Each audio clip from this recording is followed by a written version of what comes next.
Saham Amerika Serikat jatuh pada hari Rabu mengakhiri kemenangan beruntun 4 sesi untuk Dow dan SP500 karena investor mempertimbangkan perkembangan di Ukraina, di mana pasukan Rusia menjatuhkan bom sehari setelah mengatakan mereka mengurangi operasi militer. Dow turun sedikit dan SP turun lebih dari 0,5%, sementara Nasdaq kehilangan lebih dari 1% penuh. Scott Warren adalah ahli strategi pasar global senior untuk lembaga investasi Wells Fargo. Kami telah mengalami rally besar selama beberapa minggu terakhir.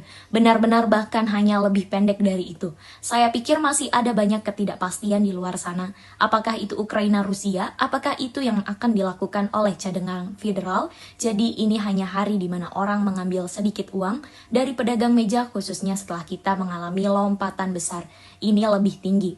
SP telah rebound lebih dari 5% di bulan Maret setelah memulai tahun dengan 2 penurunan bulanan berturut-turut dan masih di jalur untuk penurunan kuartalan pertama sejak kuartal pertama tahun 2020.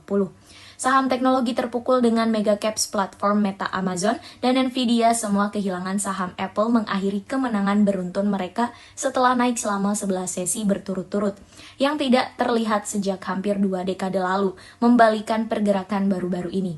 Di sisi lain, adalah saham energi sektor ini naik hampir 40% sepanjang tahun ini yang akan menandai kinerja kuartalan terkuat yang pernah ada, dan akhirnya saham Lululemon melonjak hampir 10% setelah memperkirakan laba setahun penuh dan pendapatan di atas perkiraan karena permintaan untuk pakaian atletik tetap kuat.